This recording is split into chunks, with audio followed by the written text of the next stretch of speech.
ஏற்கனவே தொடர்ந்து ஒரு சில வாரங்களாக தியானிச்சுட்டு இருக்கிறோம். இடைவெளி விட்டு திரும்பு, கர்த்தரிடத்துக்கு திரும்பு என்கிற தலைப்பின் கீழாகவே கடந்த சில நாட்களாக தியானித்து கொண்டிருக்கிறோம். இன்றைக்கும் அதே தலைப்பின் கீழாக உன் தேவனிடத்தில் திரும்பு என்கிற தலைப்பின் கீழாக இந்த நாளில் நம்ம தியானிக்க இருக்கிறோம். இன்னைக்கு அந்த வார்த்தையுடைய தலைப்பு உன் தேவனிடத்தில் திரும்பு. அழைத்த தேவனிடத்தில் திரும்பு. உன்னை அரவணைக்கிற அல்லது பாதுகாக்கிற உன் பிரயாணங்களில், உன் போக்கில், உன் நினைவுகளில், யோசனைகளில் நீ நீ நீ நீ எல்லாவற்றிலும் ஆண்டவரிடம் தேவனிடத்தில் திரும்ப. வாசிக்கலாம் ஓசியாவின் புஸ்தகத்தில் 12ஆம் அதிகாரம் அதனுடைய 6வது வசனம். ஓசியா 12ஆம் அதிகாரம் 6வது வசனம். இப்போதும் நீ உன் தேவனிடத்தில் திரும்பு. போதும், வாசிக்கலாம். இப்போதும், இப்போ உட்கார்ந்துட்டு இருக்கிற, வந்திருக்கிற, இந்த சத்தத்தை கேட்கிற, பார்க்கிற சபையே, ஜனங்களே, கட்டிட பிள்ளைகளே, இப்போதும் நீ உன் தேவனிடத்தில் திரும்பு. இப்போ இன்னைக்கு நம்ம பார்த்து கர்த்தர் பேசுகிற வார்த்தை திரும்பு. இன்னைக்கு நிறைய பேர் எங்க திரும்பி இருக்கிறோம்? உலகத்துல தான் திரும்பி இருக்கிறோம். உலகத்துக்கு தான் திரும்பி இருக்கிறோம். நிறைய பேர் எதுக்கு திரும்பி இருக்கிறோம்? மனுஷருக்கு தான் திரும்பி இருக்கிறோம். நிறைய பேர் ஆண்டவரை விட்டு எதுக்கு திரும்பி இருக்கிறோம் அப்படின்னா நம்முடைய உறவுகளுக்கு, சொந்த பந்தங்களுக்கு. ஆனா சபையே, ஆண்டவர் பேசுகிற வார்த்தை, அந்த வார்த்தை சொல்லுது இப்போதும் நீ உன் தேவனிடத்தில் திரும்பு. இன்னைக்கு திரும்புறது இல்லை. எவ்வளவுதான் சத்தியத்தை சொன்னாலும், எவ்வளவுதான் கத்தி பேசினாலும், எத்தனை வாரம் கத்திரி சத்தியத்தை பிரசங்கிச்சாலும், இன்னைக்கு அநேக பேர் கர்த்தரிடத்துக்கு திரும்புவது கிடையாது. திரும்ப மாட்டேன்னு சொல்றேன். இன்னைக்கு ஸ்தோத்திரம், ஒரு செல்போனுக்கு கொடுக்கிற முக்கியத்துவத்தை விட, ஒரு செல்போன் எடுத்துட்டா எப்போ வைக்கிறோம் அப்படின்னா அந்த செல்போன் சார்ஜ் ரெட்ல வந்துடும். பேட்டரி சேவன் ஒரு ஆப்ஷன் வரும். பேட்டரி ஃபுல்லாக ஆஃப் ஆக போகுது அப்படின்ற ஸ்டேஜ் வரும்போது தான் இன்றைக்கி நிறைய பேர் செல்ஃபோன் எடுத்து வைக்கிறோம். நிறைய பேர் டிவி ஆன் பண்ணால் கரண்ட் ஆஃப் ஆகிற வரையும் பார்க்குறோம். சபை கவனிக்கணும். வேதம் சொல்லுது நீ உன் தேவன். யார் தேவன் சொல்லுங்க, என்கிட்ட பேசுங்க. யாருடைய தேவன்? உன் தேவன், என் தேவன். அப்போ அந்த வார்த்தை சொல்லுது திரும்பு. திரும்பு. அடுத்த வார்த்தை சொல்லுது தயவையும் நியாயத்தையும் கை கொண்டு இடைவிடாமல் உன் தேவனை நம்பிக்கொண்டிரு. நல்ல கவனிக்கணும். ஒன்று திரும்பு, ரெண்டாவது நம்பு. முதல்ல நம்புறது இல்லை. இன்னைக்கு நம்ம வாழ்க்கையில் அநேக கற்று பிள்ளைகள் எதை முதல்ல முக்கியத்துவம் கொடுக்குறோம் அப்படின்னா இன்னைக்கு கர்த்தரிடத்தில் நம்பிக்கை தான் முதல்ல வைக்கிறோம். ஆனால் வேத வசனம் சொல்லுது முதல்ல திரும்பு, ரெண்டாவது நம்பிக்கை வை. இதை நம்ம அப்படியே உள்டாவை மாற்றி ஆண்டவரே நம்புறப்பான்னு சொல்றோம். ஆனால் ஆண்டவர் சொல்றார் முதல்ல திரும்பினா ரெண்டாவது நம்பு. அந்த வார்த்தை சொல்லுது எது ஸ்தோத்திரம் நமக்கு நன்மை என்பதை மிக 6ஆம் அதிகாரம் 8வது வசனத்தில், மனுஷனே நன்மை என்னதென்று அவர் உனக்கு அறிவித்திருக்கிறார். நியாயம் செய்து இரக்கத்தை சிநேகித்து உன் தேவனுக்கு முன்பாக மனத்தாழ்மையாய் நடப்பதை அல்லாமல் வேற எண்ணத்தை கர்த்தர் உன்னிடத்தில் கேட்கிறார். மிக 6ஆம் அதிகாரம் 8வது வசனம். ஆண்டவர் நம்ம இடத்துல என்ன எதிர்பார்க்கிறாரு? என்ன திரும்பணும் அப்படின்னா மனத்தாழ்மை உள்ளவர்களாய் திரும்பு. இன்னைக்கு அநேக கர்த்தர் பிள்ளைகள் மேட்டுமையான எண்ணத்தோடு தான் இருக்கிறோம். அநேக பிள்ளைகளுக்கு பெருமையான எண்ணத்தோடு தான் இருக்கிறோம். இன்னைக்கு ஒருவேளை மற்றவர்களோட நம்முடைய வாழ்க்கை தாழ்ந்து போனாலும் இன்னைக்கு நாம பெருமையா எண்ணுகிறதுனால ஆண்டவருடைய வார்த்தை சொல்லுது இன்னைக்கு பெருமை உள்ளவனுக்கு கர்த்தர் எதிர்த்து நிற்கிறார். நல்லா கவனிக்கணும். சொல்லுங்க, பெருமை உள்ளவனுக்கு ஆண்டவர் எதிர்த்து நிற்கிறார். அப்போ ஆண்டவர் நம்ம கிட்ட என்ன எதிர்பார்க்கிறாரு? எந்த விஷயத்தை திரும்பணும் அப்படின்னா மனத்தாழ்மையா இருப்பதையே அன்று வேற ஒன்றும் நம்ம கிட்ட எதிர்பார்க்கல. வாசிங்க. உன் தேவனுக்கு முன்பாக, மிக 6ஆம் அதிகாரம் 8வது வசனம், உன் தேவனுக்கு முன்பாக மனத்தாழ்மையாய் நடப்பதை அல்லாமல் வேற எண்ணத்தை கர்த்தர் உன்னிடத்தில் கேட்கிறார். மனத்தாழ்மை என்னது? மனத்தாழ்மை என்னது? ஆண்டவருக்கு முன்னாடி சரணடைவது. எந்த அளவுக்கு ஆண்டவர் நம்மை உயர்த்தினாலும், ஆண்டவர் எந்த அளவுக்கு ஜெபத்தை கேட்டும் பதிலை கொடுத்தாலும், ஆண்டவர் எந்த அளவுக்கு உனக்கு விடுதலை கொடுத்தாலும், உனக்குள்ள மனத்தாழ்மையை தவிர வேற எந்த எண்ணமும் வரக்கூடாது. அப்ப அந்த வார்த்தை சொல்லுது, உன் தேவனிடத்துக்கு திரும்பு. எதுல? மேட்டுமையான எண்ணத்தை விட்டு. இன்னைக்கு நிறைய பெருமையான எண்ணம் நமக்குள்ள இருப்பதனால தான் சில உயர்வுக்கு ஆண்டவர் நம்மால கொண்டு போக முடியல, சில விடுதலை ஆண்டவர் கொடுக்க முடியல, சில ஆசீர்வாதத்தை ஏன் நமக்கு கொடுக்க முடியல? இருக்கிறத வச்சு பில்டப் பண்ணிக்கிட்டு இருக்கிறோம். இருக்கிறத வச்சு ஆண்டவருடைய வார்த்தை சொல்லுது, உன் தேவனுக்கு முன்பாய் மனத்தாழ்மையாய் நடப்பது தான் ஆண்டவர் திரும்ப வைக்கிறார். நீ மனத்தாழ்மையாய் இருக்கும் பட்சத்தில், யோவேல் 2ஆம் அதிகாரம் 14வது வசனத்தில், ஒருவேளை மனத்தாழ்மையை தரித்து கொண்டா, மேட்டுமையான எண்ணத்தை விட்டு, ஆண்டவருக்கு பெருமை பாராட்டுகிற எண்ணத்தை விட்டு, ஏன் லூசிபேர் தள்ளப்பட்டு போனா அப்படின்னா, அவனுக்குள்ள ஆண்டவருக்கு நிகரான ஒரு பெருமை, நானும் தேவரை போல, நானும் ஆண்டவரை போல, அந்த எண்ணம் அவனுக்குள்ள வந்ததனால தான் ஆண்டவர் பரலோகத்திலிருந்து ஆண்டவர் கீழே தள்ளிவிட்டார். அப்ப பெருமை உனக்குள் இருக்கும்போது, பெருமை உள்ளவர்களுக்கு ஆண்டவர் எதிர்த்து நிற்கிறாரு, தாழ்மை உள்ளவர்களுக்கோ கிருபை அளிக்கிறார். வாசிக்கலாம், யோவேல் 2ஆம் அதிகாரம் 14வது வசனம். ஒருவேளை அவர் திரும்பி மனஸ்தாபப்பட்டு உன் தேவனாகிய கர்த்தருக்கு போஜன பலிகளையும் பான பலிகளையும் செலுத்துவதற்கான ஆசீர்வாதத்தை தந்துருள்வார். எப்போ? உன் மேட்டுமையான எண்ணத்தை விட்டு, உன் பெருமையான எண்ணத்தை விட்டு, நீ மனுஷருக்கு முன்னாடி பில்டப் பண்ற அந்த பில்டப்பை விட்டு, ஆண்டவருக்கு முன்னாடி ஒரு வேளை நீ மனம் திரும்பினால், ஒருவேளை மனம் திரும்பினா, யோனாவுக்கு எத்தனையோ முறை ஆண்டவர் சொல்லிட்டார், நீ போக வேண்டியது எங்க போனோம் சொல்லுங்க. யோனா கிட்ட என்ன பேசுறாரு ஆண்டவர்? நீ நினிவேக்கு போய் அங்க மக்கள் செய்கிற பாவத்துக்கு விரோதமா பிரசங்கம் பண்ணுன்னு ஆண்டவர் சொல்றாரு. ஆண்டவர் என்ன சொன்னாரோ அதை தான் செய்யணும். கர்த்தருடைய பிள்ளைகள், ஊழியக்காரர்கள் ஆண்டவர் என்ன சொல்றாரோ அதை மட்டும் தான் செய்யணுமே தவிர, யோனாவுக்கு தெளிவா சொல்றாரு, யோனாவே நீ நினிவேக்கு புறப்பட்டு போய் அங்க இருக்கிற ஜனங்களோட பேசு, என் வார்த்தை அங்க சொல்லு, அவன் மனம் திரும்புவாங்க. ஆனா யோனா என்ன நினைக்கிறாரு?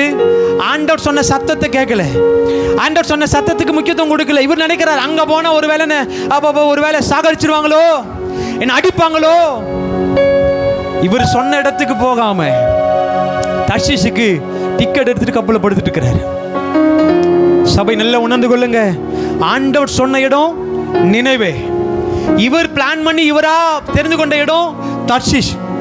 இப்போ இவர் நினைக்கிறாரு, ஓகே நம்ம ஒருவேளை அங்க போயிருந்தா நம்மள ஒருவேளை சாகடிச்சிருக்கலாம், ஒருவேளை அங்க போயிருந்தா நம்மளை அடிச்சிருப்பாங்க, துன்புறுத்திப்பாங்க. ஆனா இப்போ ஆண்டவர் சொன்ன வார்த்தைக்கு கீழ்ப்படியாம இப்ப நானா ஒரு ட்ராக்ல இப்ப தர்ஷீஷுக்கு ஒரு டிக்கெட்டை வாங்கி படகுல உட்கார்ந்துட்டு இருக்காரு கப்பல்ல. அவர் இப்ப நினைச்சிருப்பாரு, அப்பா டிக்கெட் கிடைச்சாச்சு, கப்பல் ஓகே கட்டாச்சு, நமக்கு உட்கார்றதுக்கு சீட்டு, படுக்கிறதுக்கு இடம் எல்லாமே ஓகே பர்ஃபெக்ட், இப்ப நான் நல்லா தான் இருக்கிற, பிரச்சனையே இல்லை. கப்பல் ஆரம்பிக்குது, கப்பல் புறப்பட ஆரம்பிக்குது, கப்பல் போகுது, கொஞ்ச தூரம் போகுது. சபையே, ஆண்டவருடைய வார்த்தைக்கு மீறி நீ நடக்கிற குடும்பம், பிள்ளைங்க கொஞ்ச நாள் தான் சமாதான சந்தோஷமா இருக்க முடியுமே தவிர, யோனா கொஞ்ச தூரம் போறாரு, இப்ப பெரித்தபல காற்று, பெரித்த சொல்லுவாங்களே சூறாவளின்னு வச்சுங்களேன் நம்ம பாஷையில, கப்பலே முழுகிற அளவுக்கு காற்று. அது வரைக்கும் சமாதானமா போறாரு, நித்திர பண்ணிட்டு இருக்கிறாரு, நல்லா உறங்கிட்டு இருக்கிறாரு, நல்ல ரெஸ்ட் எடுத்துட்டு இருக்கிறாரு. இது ஆண்டவர் விட்டு போற கொஞ்ச காலம், ஆண்டவர் சொன்ன வார்த்தையை மீறி நடக்கிற கொஞ்ச காலம் உனக்கு நல்லா இருக்கிற மாதிரி தான் தெரியும். நீ நினைக்கிற வாழ்க்கை விட நல்ல ஆசீர்வாதமா இருக்கிற மாதிரி தான் தெரியும். கொஞ்ச தூரம் ஆழத்துக்குள்ள போகும்போது, இப்போ கப்பல்ல இருக்கிற எல்லாருக்குமே பிரச்சனை.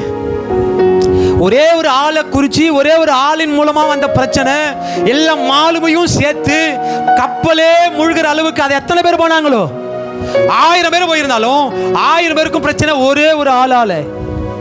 இன்னைக்கு நம்ம குடும்பத்துல ரட்சிக்கப்பட்ட சபை பிள்ளைகள், கர்த்தருடைய பிள்ளைகள், ஆண்டவர் என்ன சத்தியத்தை சொல்றாரோ அதை நீ மீறி நடக்கும்போது உன் மூலமா, உங்க மூலமா உன் குடும்பத்துக்கும் சில பிரச்சனைகள் தான் வரும். யோனா அப்படிதான் பிரயாணப்பட்டு போறார். இப்ப கப்பல் இருக்கிறவங்கள இது யாருனால வந்த பிரச்சனை, இது யார் மூலமா வந்திருக்குது என்பதை கொஞ்சம் என்ன பண்ணலாம், கொஞ்சம் பார்க்கலான்னு சொல்லி சீட்டை குளிக்க போடுறாங்க. எல்லா பேரும் டிக்கெட் யாரெல்லாம் எடுத்தாங்களோ எல்லாருடைய பேரும் குளிக்க போடுறாங்க. அது சரியா யார் பேர் மேல வந்து விடுது சொல்லுங்க, யார் பேர் மேல வந்து விடுது? யோனா. இப்போ யோனாவை தேடுறாங்க. யோனா எங்க இருக்கிறாரு போய் பாரு. யோனாவை பார்த்தா யோனாவே இல்லை. எங்கடா இருக்கிறான்னு போனா கீழ்த்தட்டில் போய் படுத்துட்டு இருக்கிறாரு. அப்போ அந்த வார்த்தையை வாசிங்க, அதை எடுத்து வாசிங்க. யோனா முதல் அதிகாரத்தில்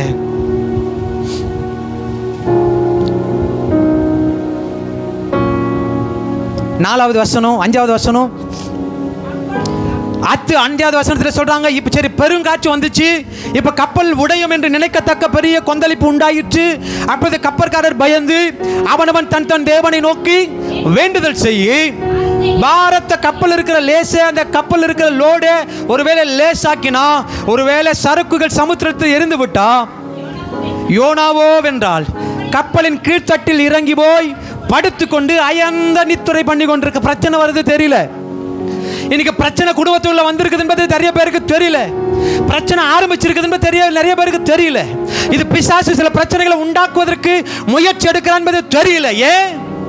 நித்திரை மயக்கம். சொல்லுங்க, என்ன மயக்கம்? ஆண்டவர் சொல்றாரு சீசரை பார்த்து, நான் 1 மணி நேரம் தனித்து போய் ஜெபம் பண்ண போறேன். கொஞ்ச நேரம் நான் என்ன பண்ண போறேன், பிதாவோடு நான் ஜெபிக்க நான் போறேன், நீங்கள் என்ன பண்ணுங்க ஜெபம் பண்ணு சொல்லிட்டு போறாரு. சொல்லிட்டு போயிட்டு திரும்பி வந்து பார்த்தா எல்லா சீசர் என்ன பண்ணிட்டு இருக்கிறாங்க? சொல்லுங்க, என்ன பண்ணிட்டு இருக்கிறாங்க? தூங்கிக்கிட்டு. சரி, திரும்ப போய் ஆண்டவர் சொல்றாரு, திரும்ப நான் கொஞ்ச நேரம் போய் தனித்து நிற்க போறேன், ஜெபிக்க போறேன். திரும்ப 1 மணி நேரம் என்ன பண்ணுங்க, கொஞ்ச நேரம் ஜெபம் பண்ணுங்க. திரும்பி வந்தா திரும்ப சீசர் தூங்கிட்டு இருக்கிறாங்க. நித்திரை மயக்கம். இன்னைக்கு அநேக பிள்ளைகளுக்கு மயக்கம். அது பண மயக்கமா இருக்கலாம், அது வேலை மயக்கமா இருக்கலாம், அது அது அது அது மனுஷ மயக்கமா இருக்கலாம், அது உலக மயக்கமா இருக்கலாம். மயக்கத்துக்கு உன்னை ஒப்பு கொடுத்தா மயக்கம் உன் குடும்பத்தில் வருகிற பிரச்சனை உன்னை காணவே செய்யாது. பிரச்சனை உன் குடும்பத்துக்குள்ள வருவது உன்னால் புரிந்து கொள்ளவே செய்யாது. நீ நல்லா இருக்கிற மாதிரி தான் தெரியும். எப்ப தெரியுமா தெரியும்? பெரிய பிரச்சனை பெரிய அளவுக்கு போகும்போது தான் தெரியும். ஓஹோ, பிரச்சனை வந்து இருக்குது. யோனா அது அந்த மேலே 5வது வசனத்தில் 4வது வசனத்தில் கப்பல் இருக்கிற சரக்குகள் எல்லாம் தூக்கி எறிகிறாங்க. அது வரைக்கும் யோனாவுக்கு தெரியல. காரணம் நித்திரை மயக்கம். அப்போ இப்போ கீழே எல்லாமே ஆண்டவர் சொல்றாரு.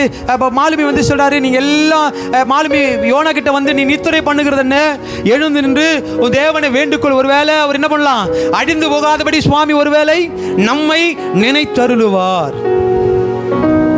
அப்போ சொல்லும்போது அப்போ சரி, இப்போ ஒரு முடிவு எடுக்கிறாங்க. இது யார் நிமித்தம் இந்த பிரச்சனை, 7வது வசனத்தில் யார் நிமித்தம் இந்த ஆபத்து நமக்கு நேரிட்டது என்று அறியும்படிக்கு ஒரு என்ன பண்ணாங்க, சீட்டு போடுவோம் வாருங்கள் என்று ஒருவரோடு சொல்லிக்கொண்டு சீட்டு போட்டார்கள். யோனாவின் பேருக்கு சீட்டு விழுந்தது. எங்க பிரச்சனை இருக்குதோ அவங்க கிட்ட தான் ஆண்டவர் பேசுவார். சபையில் எங்க தவறி போய் ஆண்டவர் கிட்ட வந்து உட்கார்ந்துட்டு இருக்கிறியோ, எங்க உன் வாழ்க்கை சரியில்லாமல் வந்து உட்கார்ந்துட்டு இருக்கிறியோ அவங்க கிட்ட தான் ஆண்டவர் அதிகமாக பேசுவார். உன்னை மாற்றிக்கோ, உன்னை விட்டுரு, உன்னை சரிபடுத்திக்கோ, உன் பிரச்சனை இன்னும் பிரச்சனைக்குள்ள போகக்கூடாதபடி இங்கேயே விடுதலை பெறுவதற்கு மாற்றிக்கொண்டு பிரச்சனை எங்க இருக்குதோ அங்கே தான் பேசுவார். இப்போ 1000 பேர் போயிருக்கலாம், ஆனால் யார் பேருக்கு தான் சீட்டு விழுது? சொல்லுங்க, யாருக்கிட்ட தான் போயிருது? இப்போ எல்லாரும் வந்து கேள்வி கேட்குறாங்க, இப்போ நீ யாரு, உன் தொழில் என்ன, உன் குலம் என்ன, நீ எங்கேருந்து வர, உன் தேசம் எது, நீ எந்த ஜாதியான் என்று கேட்டார்கள். அப்ப சொல்றாரு 10வது வசனத்தை வாசிங்க. அவன் கர்த்தருடைய சமூகத்தில் நின்று விலகி ஓடி போகிறவன் என்று யார் சொல்றது? யார் சொல்றது? யோனாவே சொல்றாரு, நான் கர்த்தருடைய சமூகத்தில் நின்று விலகி ஓடி போறவன். இந்த ஓடி போகிறவர்களுக்கு தான் மனம் திரும்பவே முடியாது. ஓடி போகணும்னு நினைக்கிறவங்க சத்தியத்துக்கு கீழ்ப்படிய மாட்டாங்க. ஓடி ஆண்டவருடைய சமூகத்தை விட்டு விலகி போகணும்னு நினைக்கிறவங்க எப்படி வேண்டுமானாலும் வாழலாம்னு நினைப்பாங்க. சபையே சபையே, வேத வசனம் அழகா சொல்லுது. என்ன சொல்லுது? விலகி போகிறவன் என்று தங்களுக்கு அறிவித்ததினால் அந்த மனுஷர் மிகவும் பயந்து. யாரு பயப்படுறது? மாலுமி கப்பல் இருக்கிறவங்க ஆண்டவருடைய சமூகத்திலிருந்து விலகி போறவன் சொன்னது இவங்களுக்குள்ள என்ன வந்துச்சு? பயம். அந்த பயம் அவனை நோக்கி நீ ஏன் இதை செய்தாய் என்றார்கள். 11வது வசனம், அதிகமாய் கொந்தளித்து கொண்டிருந்தபடியால் அவர்கள் அவனை நோக்கி சமுத்திரம் நமக்கு அமரும்படி நாங்கள் உனக்கு என்ன செய்ய வேண்டும் என்றார்கள். அப்போ யோனாவே சொல்றாரு, என்னை எடுத்து சமுத்திரத்தில் என்ன பண்ணுங்க, போட்டு விடுங்கள், சமுத்திரம் உங்களுக்கு அமர்ந்திருக்கும். என் நிமித்தம் இந்த பெரிய கொந்தளிப்பு உங்கள் மேல் வந்தது என்பதை இப்பதான் அறிகிறார். அப்போ திரும்ப போடுறாங்க. 3 நாள் கப்பல்லையே தண்ணிலே இருக்கிறாரு. எங்க இருக்கிறாரு? மீன் வயிற்றுல. நல்ல சாப்பிட்றதுக்கு தண்ணி குடிக்கலாம், படுக்கலாம், எழுந்திருக்கலாம், நிற்கலாம், உட்காரலாம். அப்போ ஆண்டோடைய வார்த்தைக்கு கீழ்ப்படியில யோனா.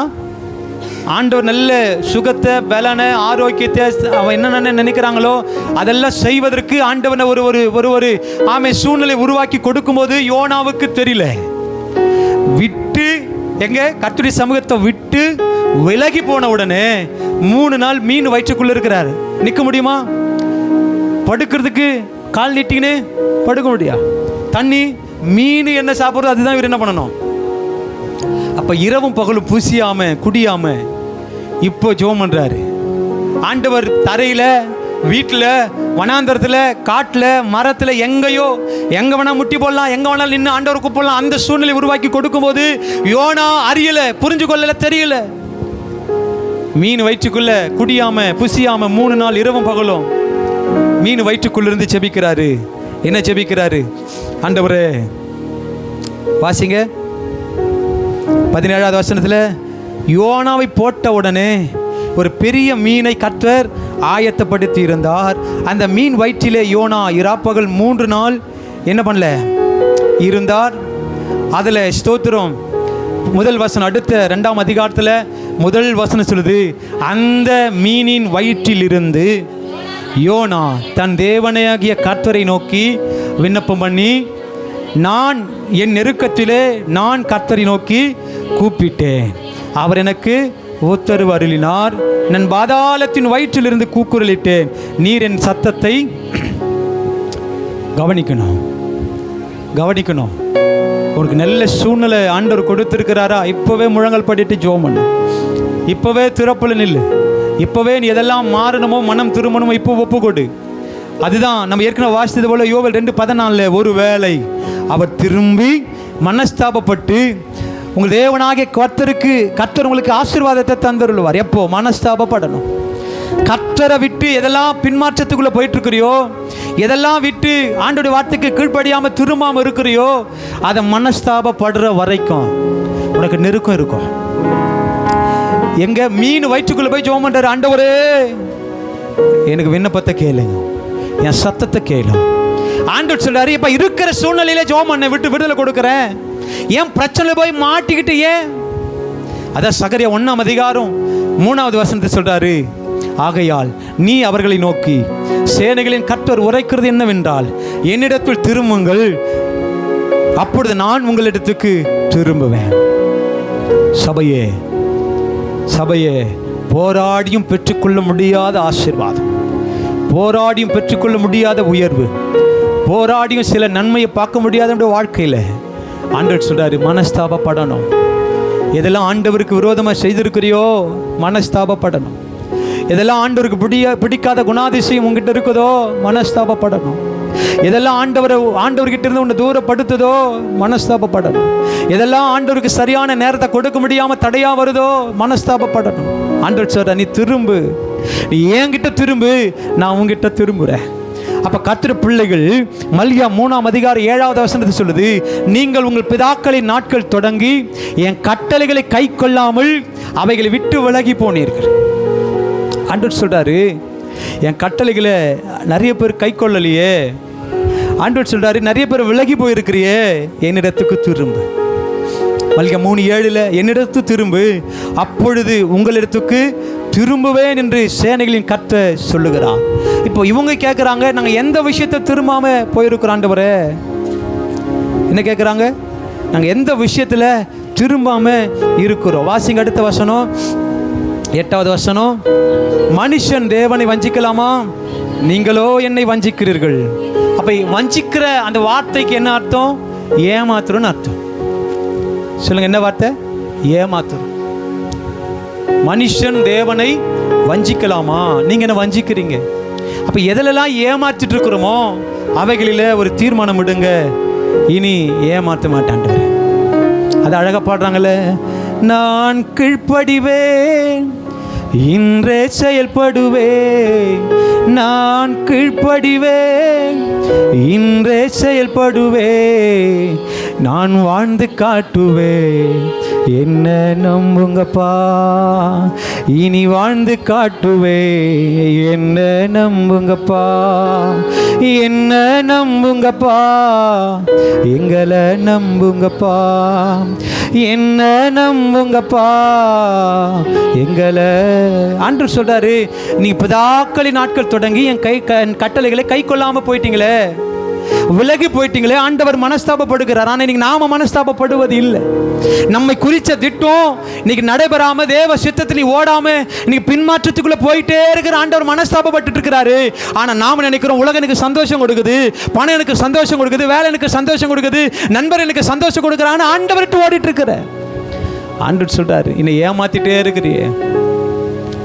பவுல் சொல்றாரு, உண்மை உள்ளவன் என்று எண்ணி இந்த ஊழியத்தை, இந்த அபிஷேகத்தை, இந்த வரத்தை, இந்த கிரியையில, இந்த கிருபையை நீ உண்மையா இருப்பேன்னு என்று சொல்லி தான் ஆண்டவர் கொடுத்தார். எப்படி சொல்லுங்க, எப்படி இருப்பேன்னு நம்பினாரு? உண்மை உள்ளவன் என்று எண்ணி கர்த்தர் அந்த ஊழியத்தை கொடுத்தாரு. இன்னைக்கு நாம் என்ன பண்ணிட்டு இருக்கிறோம்? ஏமாத்திட்டு இருக்கிறோம். ஆண்டவர் மனுஷனை ஏமாத்தலாம், ஆனா இன்னைக்கு நாம் என்ன பண்ணிட்டு இருக்கிறோம்? ஆண்டவரை ஏமாத்திட்டு இருக்கிறோம். கர்த்தருடைய பிள்ளைகளே, கர்த்தருடைய பிள்ளைகளே, வேதம் சொல்லுது, நீ திரும்பினா, உபாகம் 30ஆம் அதிகாரம் 10வது வசனத்தை சொல்றாரு, உன் தேவனாகிய கர்த்தரிடத்தில் உன் முழு இருதயத்தோடும் உன் முழு ஆத்மாவோடும் திரும்பும் போது கர்த்தர் உன் பிதாக்கள் மேல் சந்தோஷமாய் இருந்தது போல. இதுக்கு முன்னாடி நீ கேட்கறதெல்லாம் ஆண்டவர் கொடுத்த அதே கர்த்தர், நீ எப்பெல்லாம் ஜெபிக்கிறியோ அப்பெல்லாம் ஜெபத்துக்கு பதிலை கொடுத்த அதே தெய்வம் சொல்றாரு, திரும்பவும் சந்தோஷமாய் இருந்தது போல உன்மேலும் உனக்கு நன்மை உண்டாக திரும்பவும் சந்தோஷமாய் இருப்பார். நீ திரும்பும்போது குடும்பத்தில் சந்தோஷம் இருக்குங்க, குடும்பத்தில் சமாதானம் இருக்கும், உன் தேவை சந்திக்கப்படும். எப்போ? உன் தேவனாகிய கர்த்தருடைய சத்தத்துக்கு செவி கொடுத்து முழு இருதயத்தோடும் முழு வெலத்தோடும் ஆண்டவர்கிட்ட நீ திரும்பும்போது ஆண்டவர் சொல்றாரு, உன் பிதாக்கள் மேல சந்தோஷமா இருந்தது போல உன் மேலும் உனக்கும் நன்மை உண்டாகவும் நான் இருப்பேன். திரும்ப மாட்டோன்ற நிறைய விஷயத்துல திரும்ப மாட்டோன்றோம். இன்னைக்கு கர்த்தர் பிள்ளைக்கு திரும்பணும், சில விஷயங்களில உண்மையாவே திரும்பணும். இன்னைக்கு உலக பிரகாரமா இன்னைக்கு ட்ரெஸ் எப்படி வேணாலும் போடலாம், உலகத்தான் எப்படி வேணாலும் ட்ரெஸ் போடலாம், எப்படி வேணாலும் ட்ரெஸ். என்னென்ன ட்ரெஸ் இருக்குது சொல்லுங்கள், லேடிஸ் ட்ரெஸ் சொல்லுங்கள் பார்க்கலாம். இல்லை என்னென்ன ட்ரெஸ், இந்த பேர் எதோ லெகங்கா பொகங்கான்றாங்க, என்னென்ன ட்ரெஸ் அவ்வளோக்குது, ஒரு லிஸ்ட்டே வேணும். நமக்கு என்னென்ன இருக்குது? ஜீன்ஸ் பேண்ட்டு, வேறு டிஷர்ட்டு, போனி பையா, நமக்கு கம்மி தான். எதுக்கு இதை சொல்கிறேன்? ஆணாக இருந்தாலும் பெண்ணாக இருந்தாலும் மற்றவர்களுக்கு இடரலாக இருக்கவே கூடாது. அது ட்ரெஸ்லையாக இருக்கட்டும், சாப்பிட்ற விஷயத்துலையாக இருக்கட்டும். உலகத்தான போல ஆண்டவர் நம்மை உருவாக்கலை. நம்ம யாரை போல உருவாக்கியிருக்கிறாரு சொல்லுங்கள்? யாரை போல உருவாக்கியிருக்கிறாரு? அவரை போல தான் ஆண்டவர் நம்மை உருவாக்கிறார். அப்போ முடி வெட்டுறதுலேருந்து, ட்ரெஸ்ஸு போகிறதுலேருந்து, மேக்கப் போகிறதுலேருந்து எல்லாமே மற்றவர்களுக்கு இடரலாக இருக்கக்கூடாது. இதுலேயும் நம்ம திரும்பணும். அவன் செய்வான், அவங்க என்ன வேணால் செஞ்சுட்டு போட்டோம். நம்ம எப்படி இருக்கணும்னு ஆண்டவர் தீர்மானித்து அழைச்சாரோ அப்படி தான் ஒப்பு கொடுத்து வாழும். இதுவும் ஒரு திரும்புதல். அப்போ உலகம் சபைக்குள்ளே வரக்கூடாது. உலகம் என்ன செய்தோ அது சபைக்குள்ளே என்ன பண்ணக்கூடாது. இன்றைக்கி நிறைய விஷயங்களிலும் மாறணும். இன்றைக்கி நிறைய பேர் என்ன பண்ணுறோம்? நைட்டி போட்டுன்னு சர்ச்சைக்கு வரும், லோயர் போட்டுன்னு சர்ச்சைக்கு வரும், இன்னும் கேட்டால் லுங்கி கட்டுன்னு கூட வரும். திரும்புங்க. இது சபை என்பது கர்த்தருக்குரிய. ட்ரெஸ்ஸு மாற்ற முடியல, சர்ச்சைக்கு வராது. அப்படி லேட் ஆயிடுச்சுன்னு யாரும் ட்ரெஸ் மாற்றத்துக்கு லேட் ஆகுதுன்னு யாரும் சர்ச்சைக்கு வர்றதில்லை. அப்படி யாரும் நான் இதுவரைக்கும் பார்க்கல. சர்ச்சின்னா சர்ச்சைக்கு எப்படி இருக்கணுமோ அப்படி தான் இருக்கணும். ஒழுங்கும் கிரமையுமா இருந்தால் தான் உன் ஜெபம், நீ வந்திருக்கிற கர்த்தருடைய சமூகத்துக்கு வந்திருக்கிற உன் பலி ஆண்டவர் ஏற்றுக்கொள்வார். அப்போ ஆண்டவருக்கு எது பிரியமோ அவைகளில் திரும்புவதுக்கு, அதுதான் ஆண்டவர் சொல்கிறாரு, நீ திரும்பு, எதில் அதுக்கு வாசிக்கிறோம், நீ கர்த்தருடைய சத்தத்துக்கு செவி கொடுத்து இந்த நியாயப்பிரமாண புஸ்தகத்தில் எழுதியிருக்கிற அவருடைய கற்பனைகளையும் அவருடைய கட்டளைகளையும் கை கொள்ளும்போது, உபாகம் 30:10, உன் தேவனாகிய கர்த்தரிடத்தில் முழு இருதயத்தோடு, முழு இருதயமா ஆண்டவர்கிட்ட திரும்பணும். அந்த இருதயத்துக்குள்ள கொஞ்சம் உலகத்துக்கு, கொஞ்சம் நண்பர்களுக்கு, கொஞ்சம் நம்ம நேசிக்கிறவங்களுக்கு, கொஞ்சம் இவங்களுக்கு இல்லை, முழு இருதயத்தோடும் முழு ஆத்மாவோடும் நீ திரும்பினாதான் ஆண்டவர் உன் மேல சந்தோஷமா இருப்பார். உனக்கு நன்மை உண்டாக திரும்ப சந்தோஷம் முழுமையா. அப்ப கர்த்தருடைய பிள்ளைகள், ஆமை ஸ்தோத்திரம். இன்னைக்கு புலம்பல் 5ஆம் அதிகாரம் 21வது வசனத்தில் வாசிங்க. புலம்பல் 5ஆம் அதிகாரம் 21வது வசனம்.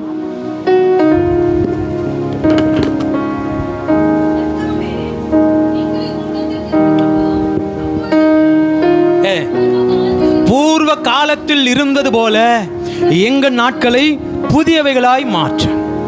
இப்போ எங்களை திருப்பிக் கொள்ளுங்க ஆண்டவரே. நாங்கள் திரும்புகிறோம். எப்படி திரும்புகிறோம் அப்படின்னா, பூர்வ நாட்களில் நம்ம ரட்சிக்கப்பட்டு பயத்தோடு பக்தியோடு ஆண்டவருக்கு பிரியமா, ஆண்டவர் விட்டு விலகாம எல்லாவற்றுக்கும் முக்கியத்துவம் கொடுத்த அதே பூர்வ காலத்தில் எங்களை புதியவளை மாற்றும். புலம்பல் சொல்றார், மாற்றும். நம்ம ஜெபிக்கிற ஜெபம், நான் ஆதியில் எப்படி இருந்தேன் அப்படி கொண்டு வாங்க ஆண்டவரே. நான் ரட்சிக்கப்படும் போது எந்த பயத்தோடு அப்படி கொண்டு வாங்க ஆண்டவரே. ஆதியில் ரட்சிக்கப்படும் போது எவ்வளோ பக்தியாக இருந்தனோ அந்த நாட்களுக்கு என்ன கொண்டு போங்க ஆண்டவரே. எந்த அளவுக்கு ஆண்டவரை நேரம் என்பதை நான் அசட்டை பண்ணாமல் அதுக்கு முக்கியத்துவம் கொடுத்தேன், அந்த நாட்களுக்கு என்ன திரும்ப கொண்டு போங்க. செபிக்கிறோமா? பூர்வ காலத்தில் இருந்தது போல எங்களை எங்கள் நாட்களை புதியவளாய்க்கும். அப்போ யோசியா 14ஆம் அதிகாரத்தில் 1வது வசனம் சொல்றாரு, இஸ்ரவேலே, உன் தேவனாகிய கர்த்தரிடத்தில் திரும்பு, நீ உன் அக்கிரமத்தினால் விழுந்தாய். விழுந்துட்டோம், நிறைய பேர் விழுந்தது தெரியல.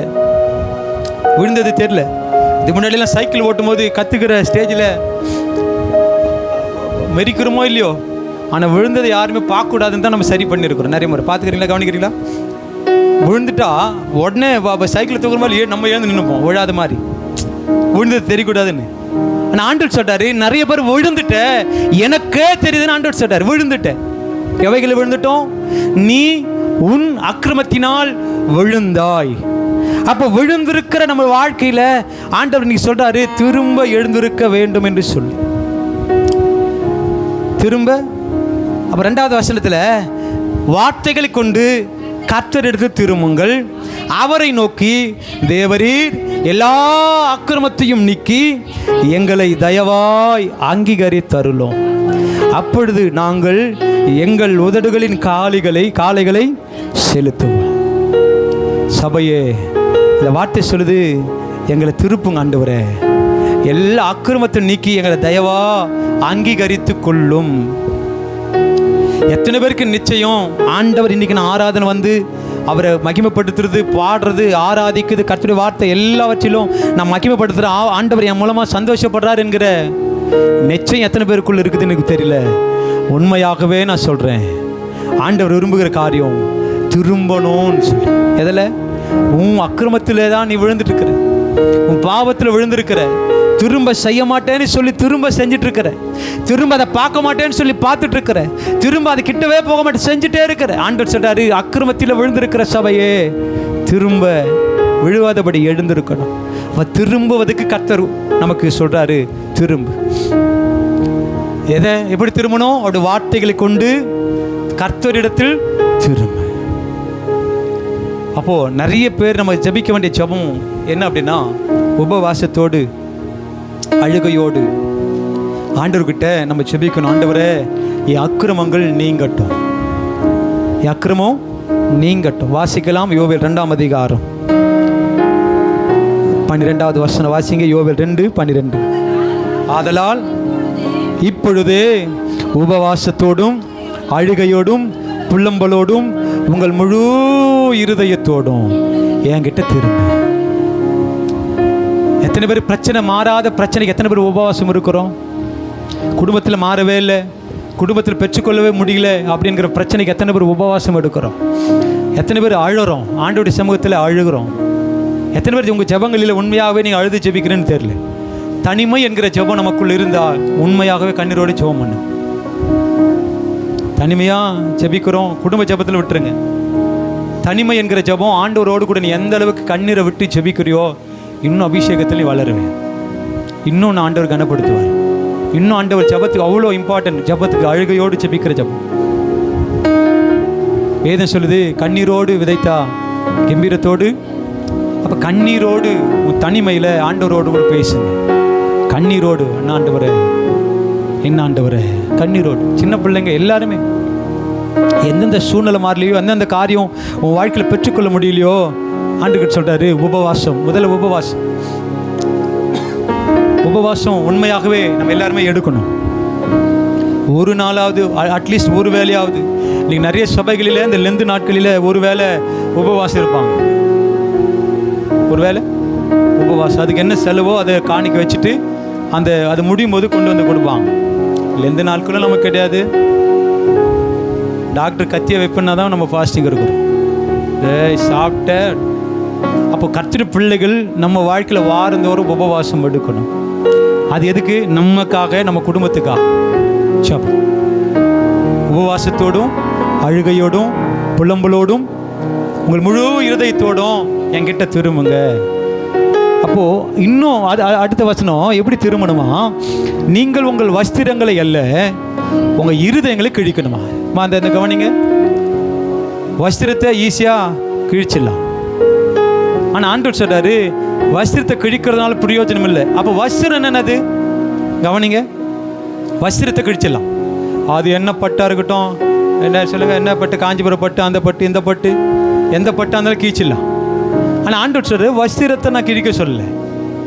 அப்போ வஸ்திரம் என்பது ட்ரெஸ் இல்லை, சும்மா மேல் வேஷமாக நடக்கிறது தான் வஸ்திரம்.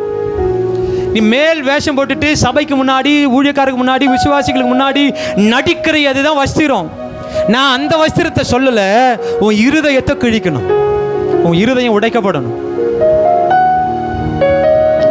உன் இருதயம் சொல்லுங்க. அதுதான் சங்கீதம் 34 சங்கீதம் 18வது வசனத்தை சொல்லுது, நொறுங்குண்ட இருதயம் உள்ளவர்களுக்கு கர்த்தர் சபிமமாய் இருக்கிறார். அப்ப இருதயம் தான் கிழிக்கப்படணுமே தவிர நம்ம ட்ரெஸ் இல்லை. அப்ப மேல் வேஷம் தேவையில்லை, நம்ம உள்ளான மனுஷன் சரியா இருக்கணும். அப்ப இந்த வார்த்தை சொல்லுது, இருதயங்களை கிழித்து உங்கள் தேவனாகிய கர்த்தருக்கு திரும்புங்கள், அவர் இரக்கமும் மன உருக்கமும் நீடிய சாந்தமும் மிகுந்த கிருபையும் உள்ளவர், அவர் தீங்குக்கு மனஸ்தாபப்படுகிறவராய் இருக்கிறார். அப்ப கிழிக்க வேண்டியது வேஷத்தை இல்லை, நம்ம மாற்ற வேண்டியது வேஷத்தை இல்லை, இருதயம். அப்ப இந்த இருதயம் ஆண்டவருக்கு பிரியமா இருக்குதா? அவைகளெல்லாம் திருமணம். மத்திய 4:17 வாசிக்கிறோம், பரலோக ராஜ்யம் சமீபித்திருக்கிறது, மனம் திரும்புங்கள். இன்னைக்கு நீங்கள் எத்தனை பேர் உணர்றீங்கன்னு எனக்கு தெரியல. இன்னைக்கு மனம் திரும்புகிற ஒருத்தரை கொண்டு பரலோகமே சந்தோஷப்படுத்தான். மனம் திரும்ப அவசியமில்லாத 99 பேரை பார்க்கிறோம். மனம் திரும்புகிற ஒரே பாவி நிமித்தம் பரலோகத்தில் மிகுந்த சந்தோஷம். லூக்கா 15:7 மிகுந்த சந்தோஷம். ஆண்டவர் என்ன குறித்து சந்தோஷப்படுறாரு அப்படின்னு எத்தனை பேர் நிச்சயிக்க முடியும்? என் குடும்பத்தை குறித்து ஆண்டவர் சந்தோஷப்படுறாரு எத்தனை பேர் நிச்சயிக்க முடியும்? சபையே, அதான் வெளிப்படுத்தின விசேஷம் 3:16. வெளிப்படுத்தின 3:16 வாசிங்க. இப்படி நீ குளிருமின்றி அனலுமின்றி வெது வெதுப்பா இருக்கிறபடியினால் உன்னை என் வாய் நின்று வாந்தி பண்ணி போடுவேன். சோமனுங்க, ஆண்டவரே வெது வெதுப்பான வாழ்க்கை எனக்கு வேணாம். என்ன வாழ்க்கை சொல்லுங்க? என்ன வாழ்க்கை? வெது வெதுப்பா நடிக்கிற வேஷம் போடுற, சபை பார்க்கும்போது, ஊழியக்காரர் பார்க்கும்போது, கிறிஸ்தவங்க பார்க்கும்போது அப்படி பில்டப்பா பண்றிய இல்லை, அது தேவையில்லை. அனலாக இரு. ஒன்று அனலாக இல்லை குளிரம். இந்த வெது வெதுப்பு அதுக்கு தான் ஆண்டவர் நமக்கு இப்போ 2 காலத்தை கற்றுக்க வச்சிருக்கிறார். ஒன்று குளிர்காலம், ஒன்று வெயில் காலம். இல்லை, இனிமேல் ஆரம்பிக்கும். இனிமேல் தான் கரண்ட் ஆஃப் ஆகிடும். கொசு, எங்கே இருக்கிற கொசெல்லாம் இப்போ தான் வீட்டுக்குள்ளே வரும். அப்போ ஆண்டவர் அந்த காலத்துக்கு ஒப்பிடல. ஒன்று அனலாறு, ஆவியில் அனலாறு, இல்லை உலகத்தோடு ஓடிவிடு. இந்த ரெண்டத்தையும் பேலன்ஸ் பண்ணிட்டு இருந்தா நீ என் சமூகத்தில் இருக்க மாட்டேன், வாந்தி பண்ணி போட்டுருவோன்னு ஆண்டவர் சொல்ற. எப்படி பேலன்ஸ் பண்ணுற, அதுதான் நான் ஏற்கனவே சொல்லிடுறேன், பேலன்ஸ் பண்ணுற வாழ்க்கை கிறிஸ்தவ வாழ்க்கை அல்ல. அது வேணால் குடும்பத்தில் இருக்கலாம் பேலன்ஸ் பண்ணுறது. ஆனால் ஆண்டவருக்கு முன்னாடி பேலன்ஸ் எல்லாம் கிடையாது, ஒரே ஒன்று, தேவனையே. அப்போ ஆண்டவர் சொல்றாரு அதே 3:19, நான் அவர்களை கடிந்து கொண்டு சிட்சிக்கிறேன், ஆகையால் ஜாக்கிரதையா இருந்து சபையே. நான் ஆண்டவர் இந்த ஆசீர்வாதத்தை கேட்டேன், ஆனால் எனக்கு இதை கொடுத்துட்டாரு சொல்லிட்டு இருக்கிறேன். ஆண்டவர் இந்த உயர்வை கேட்டேன், ஆனால் அது கொடுக்கல, அதுக்கு கீழே கொடுத்துட்டா நீ சொல்ற இல்லை. அவைகளிலும் நான் யாரை நேசிக்கிறனோ அவங்களை சிட்சித்து கடிந்து கொண்டு சிட்சிக்கிற. ஜாக்கிரதையா மனம் திரும்ப. சிட்சியை பார்த்து நீ என்னை விட்டு ஓடுறாத. சிட்சியை பார்த்து ஆண்டவர் விட்டு ஓடிடாத. ஆண்டவர் சொல்றாரு, சிட்சையிலும் உபத்திரவத்திலும் தேவை சந்திக்கப்படாத சூழ்நிலையிலும் ஜாக்கிரதையாக இருந்து மனம் திரும்ப. ஜாக்கிரதைன்றோம். பிள்ளைங்க வெளியில் போகும்போது ஜாக்கிரதையாக போயிட்டு வாப்பா. ஆண்டவர் சொல்றாரு, ஜாக்கிரதையாக இருந்து மனம் திரும்ப. ஒரே ஒரு வசனத்தை சொல்லி முடிக்கிறேன். அதே 3ஆம் அதிகாரம் 3வது வசனம். எல்லாம் சேர்ந்து படிங்க. 3ஆம் அதிகாரம், வெளிப்படுத்தின விசேஷம் 3ஆம் அதிகாரம் 3வது வசனம்.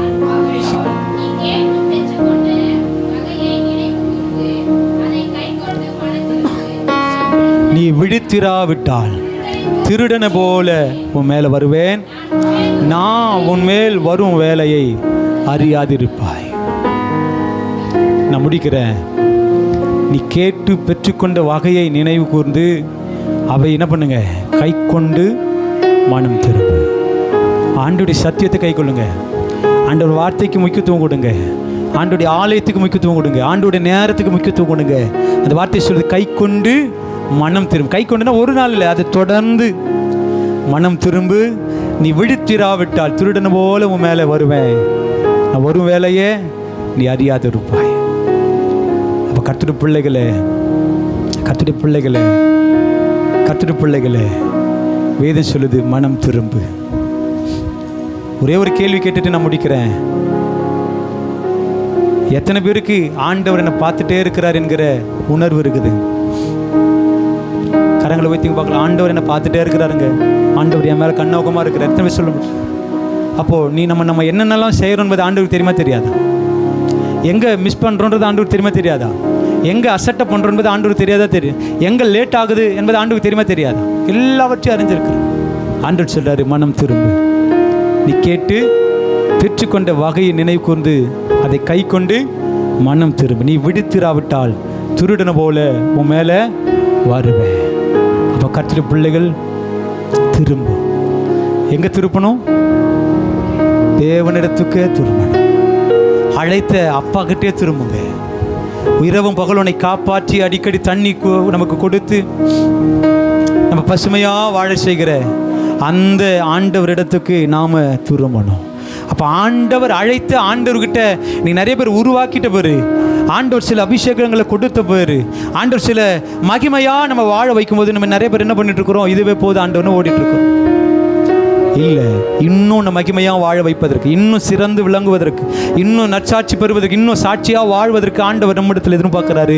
மனம் திரும்பி கேட்டு பெற்றுக்கொண்ட வகையை நினைத்து மனம் திரும்பு. விடுத்திராவிட்டால் திருடன் போல உன் மேலே வருவேன், நான் உன் மேல் வரும் வேலையை அறியாதிருப்பா. எல்லா கண்களை மூடி இன்றைக்கி எவைகளில் நம்ம திரும்பணுமோ, எந்தெந்த காரியத்தில் திரும்பணுமோ இன்னைக்கு அப்பா கிட்ட ஒப்பு கொடுத்து, ஆண்டவரே திரும்புகிறோம்ப்பா.